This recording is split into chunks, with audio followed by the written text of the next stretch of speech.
abogado, especialista en Derecho Penal, Militar y Seguridad Nacional. Y le agradezco que nos tome esta entrevista. César, ¿cómo está? Muy buenas tardes. Buenas tardes, Juan Carlos. Un placer estar aquí contigo. Bueno, son muchos los datos que se han filtrado, son muchos datos los que se han publicado del Ejército Mexicano, son algunos medios de comunicación y periodistas que han tenido acceso a estos documentos y entre estos accesos se confirma lo que ha sido, digamos que el estilo del gobierno del presidente López Obrador de empoderar al Ejército Mexicano, inclusive en labores que no necesariamente le pertenecen o labores que no necesariamente estaban destinados para ellos, y vienen en estos documentos pues la posibilidad de que el Ejército ponga una aerolínea comercial, la posibilidad de que el Ejército tenga concesiones de aeropuertos durante un tiempo extenso, la posibilidad de que tenga concesiones de vías férreas, también hasta un Parque Nacional del Jaguar en Quintana Roo. En fin, entre los documentos que se han revelado, que se han publicado, viene esta otra parte, el ejército constructor, el ejército promotor de turismo, el ejército empresario, el ejército SA. César Gutiérrez, ¿usted qué opina sobre este tema en particular de los documentos que se han conocido del ejército?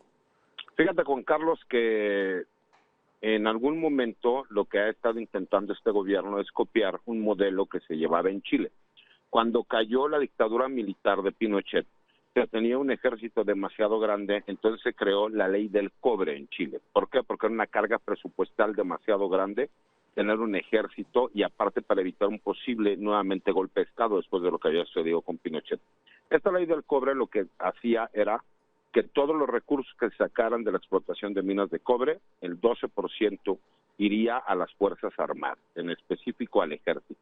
En México tenemos un problema. El Ejército Mexicano es una de las instituciones o de las secretarías de Estado que más presupuesto tiene, pero el 87% de ese presupuesto se ve en el pago de sueldos, que son los haberes y sobrehaberes que existe para el personal militar, pero además son los haberes de retiro del personal. Cuando tú te das cuenta de esa carga presupuestal que se tiene y lo que se necesita es subir el que los haberes de retiro del personal militar sean dignos para que los militares realmente puedan vivir con una pensión de retiro, se pensó en que este ejército podía realizar la administración de determinadas empresas del gobierno para llegarse de esos recursos y mejorar el pago de estos haberes de retiro del personal militar. Es una cuestión que creo que a lo mejor el gobierno federal no ha sabido explicar, pero que los motivos principales o la promesa que hizo el presidente cuando inició el sexenio iba en ese sentido, porque incluso, para que la gente lo pueda entender, no se puede hacer un gran esfuerzo en compra de armamentos, vehículos o alguna otra cuestión, cuando solamente te queda el 17% del presupuesto que tienes, porque el 83% va directamente a este pago de sueldos que se llaman haberes y sobrehaberes. Entonces creo que sería interesante también que la sociedad civil entendiera un poco el por qué le están dando ciertas funciones que incluso van con la administración y los gananciales que puedan tener esas empresas. Sí, al grado de darles aeropuertos, al grado de hacer una aerolínea, al grado de que tengan las concesiones de vías férreas, al grado de que tengan la concesión de parques nacionales como el de Quintana Roo. A ese grado hay una similitud con el ejército chileno que usted menciona y que nos cita en esta conversación. Lo que pasa es que estamos hablando de que no es de que les van a dar, sino que ellos van a administrar las concesiones que están dando. Ellos van a ser administradores, no van a ser dueños ni de los aeropuertos, ni van a ser dueños de las líneas férreas. Ellos van a ser de las concesiones que se lleven a cabo administradores. Y por supuesto que en los años por venir podrá existir a lo mejor otro gobierno que no considere necesario, a lo mejor que en este caso la Secretaría de la Defensa Nacional o la Secretaría de Marina Armada de México sean los administradores de las concesiones que están llevando a cabo. Y ellos por mandato constitucional contestarán y entonces dirán lo que el Ejecutivo, en este caso como comandante supremo de las Fuerzas Armadas, le está ordenando. Pero hay que entender esa parte. Hay que entender que si lo que nosotros queremos es, y hemos estado utilizando las Fuerzas Armadas, no solo para que realicen funciones de seguridad pública, porque su mandato constitucional es la seguridad nacional y la seguridad interior, la misma ley orgánica del Ejército y Fuerza Aérea en el artículo primero, que va de concordancia con el 89 constitucional, les faculta para que puedan realizar este tipo de trabajos. Que no se hubieran realizado en los últimos 40, 50 años en este país, pues no es culpa de las Fuerzas Armadas, sino de los políticos que los pusieron a realizar esos trabajos. Pero que se puede entender que no es que ellos van a ser los dueños o que ellos van a hacer ahora negocios o Sedena S.A. de CB, no, única y exclusivamente van a ser los administradores para que los gananciales, cuando existan, se puedan repartir en cuanto al pago del personal militar que se encuentra retirado, que aparte cada año que pasa será superior y nada más por una lógica. Si el personal militar tiene buenos hábitos, hace deporte, pues obviamente el promedio de vida es mucho más longevo que el de un civil promedio. Entonces esa parte también complica y le ha terminado causando problemas al Instituto de Seguridad Social de las Fuerzas Armadas. Esa es la situación por la cual a lo mejor el gobierno no ha sabido salir a explicarlo, pero es una de las funciones de que los gananciales se apliquen ahí en las Fuerzas Armadas. Sí, críticos de la militarización y críticos de darle espacio al ejército en tareas civiles aseveran que espacios ganados por el ejército difícilmente después pueden volver a ser civiles. ¿Usted coincide con esta opinión? No, por supuesto que no, porque el comandante supremo de las Fuerzas Armadas es un civil. Entonces yo quisiera ver que llegue un comandante supremo de las Fuerzas Armadas y les diga que por mandato del comandante supremo o de acuerdo a cómo se venga la ley, ¿no? De la Administración Pública Federal, a lo mejor las concesiones que tenían ahora van a ser administradas por determinadas empresas de carácter civil. El problema no son los militares, porque los militares ni siquiera han pedido llevar a cabo estas funciones. El problema han sido los políticos que ante la necesidad a lo mejor de un trabajo profesional disciplinado, pues buscan el apoyo del personal militar. ¿Por qué? Mira, es por una cuestión muy sencilla, se los dije el otro día, me parece que también en tu programa. Si tú quieres tener buenos constructores, porque no es de que no sepan construir, pues por eso se llaman ingenieros militares. Ellos fueron los que crean incluso las escuelas de ingenieros civiles en este país, por eso existe esa diferencia de ingeniero civil y ingeniero militar. Pero es también por una cuestión muy sencilla. ¿Cuándo has visto tú que en una obra que llevan a cabo los militares existe una huelga? Pues simplemente no la hay. ¿Por qué? Porque no tienen derecho ni siquiera a sindicalizarse el personal militar. Entonces, si quieres verlo incluso por una parte en donde se puede explotar a lo mejor el trabajo que puedan realizar las Fuerzas Armadas de una forma mucho más disciplinada y sin problemas de una huelga, pues ahí te estoy poniendo un ejemplo y como este podría ponerse en cuenta.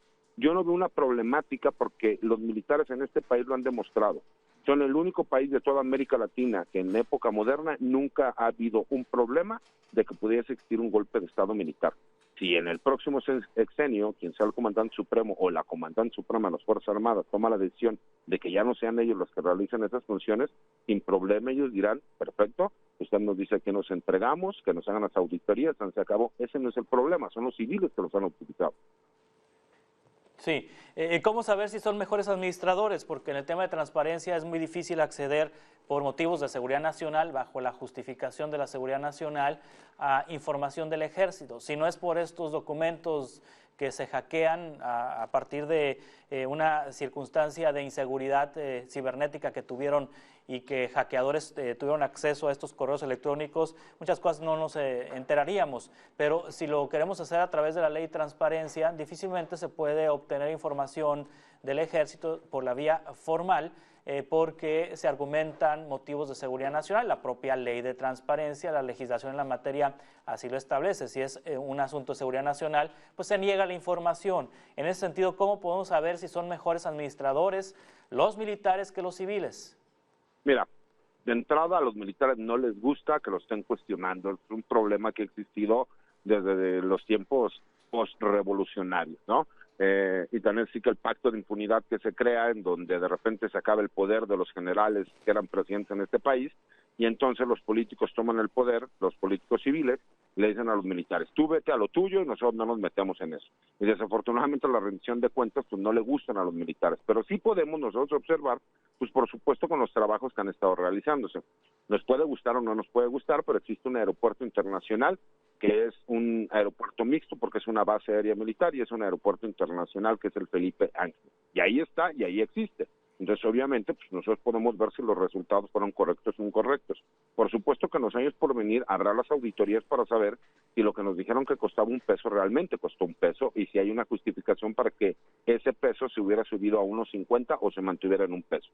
Pero la realidad es que la forma más sencilla de nosotros poderlo juzgar es lo que vemos en el día a día, ¿no? Cómo van los avances de los tramos del Tren Maya, cómo van todas las construcciones que están llevando a cabo, cómo están los despliegues de la Guardia Nacional, cómo están los despliegues de la Fuerza Permanente del Ejército. Y entonces sí, a lo mejor con el tiempo tendremos la oportunidad. Que se necesita que existan mecanismos de rendición de cuentas, por supuesto que tienen que existir. Y por eso yo vi bien esta nueva ley en donde se autoriza la permanencia de las Fuerzas Armadas, de la Fuerza Armada Permanente, del Ejército y de la Marina hasta el 2028, porque ahí ya por mandato constitucional se habla de que tienen que comparecer ante una comisión bicameral forzosamente los secretarios de Estado que tengan que ver con la seguridad pública y la seguridad nacional. Y que no pase lo que vimos en donde de repente en la Cámara de Diputados le invitan al secretario de la Defensa y el secretario de la Defensa no se presenta, porque también lo invitaron a que compareciera, no ordenaron que existiera una comparecencia. Entonces esas sutiles diferencias que tienen que ver con lo que aplica la ley y la Constitución, la gente también las tendría que conocer para que no los malinformen y se pueda politizar este tipo de situaciones como la que sucedió. Sí, diputados federales solicitaron la presencia de los secretarios, el secretario de la Defensa, particularmente el secretario de la Defensa Nacional, para que explicara esta situación del hackeo a los correos electrónicos, a los documentos del Ejército, y el general secretario los citó en su oficina. Y se negó, ya finalmente se canceló, no hubo reunión. Hoy Movimiento Ciudadano en el Senado de la República está realizando otra solicitud para que comparezca el general secretario, y al mismo tiempo fue la discusión de esta reforma constitucional en donde a través de una comisión bicameral el secretario de la Defensa tendrá que comparecer ante el Poder Legislativo, que garantiza que en lo sucesivo, con la ampliación de la participación de las Fuerzas Armadas en tareas de seguridad del 2024 a 2028, sí, un general secretario de la Defensa o el almirante de la Marina vayan a comparecer ante el Poder Legislativo. Entendemos, sí, están sometidos... Porque es un mandato constitucional. A ver, tú lo dijiste y la clave fue: la Cámara de Diputados no fue quien le solicitó al secretario de la Defensa que compareciera. Fue la Comisión de Defensa de la Cámara de Diputados, que es distinto, ¿no? La gente tiene que entender esas sutiles diferencias. ¿Por qué? Porque a lo mejor un diputado le puede solicitar a un secretario de Estado que comparezca, y el secretario va a decir, pues esa es una solicitud y una invitación, porque no estoy obligado. Cuando tú ya la Constitución dice que te tienes que presentar por lo menos de forma sexenal, o sea, 2 veces al año, entonces, si tú no vas a la comparecencia que te están ordenando por un mandamiento constitucional, por supuesto que puede existir una remoción del cargo. Entonces, esas son las diferencias que sí tienen que existir y que tienen que estar plasmadas en la ley, por las cuales yo sí considero que es importante que todo aquello que nosotros creemos y pensamos esté plasmado en la ley, para que no haya este tipo de discusiones en donde se dice el secretario de la Defensa no fue a la Cámara de Diputados. No, la Comisión de Defensa de la Cámara de Diputados le solicitó al secretario de Defensa que compareciera. El secretario de la Defensa no va a comparecer porque no tiene forma de cómo explicar el hackeo que sufrió la Secretaría de la Defensa Nacional, y creo que es un tema que le genera mucha incomodidad. Por supuesto que buscó por todos los medios no comparecer, porque además no estaba obligado por ley. Sí, habrá que en materia de transparencia ampliar el concepto de seguridad nacional o reducir el concepto de seguridad nacional según sea el caso, es decir, que haya posibilidad de que se tenga más acceso a información del Ejército ahora que tiene tareas, que tiene más tareas más allá del tema de la seguridad, más allá del tema de la seguridad.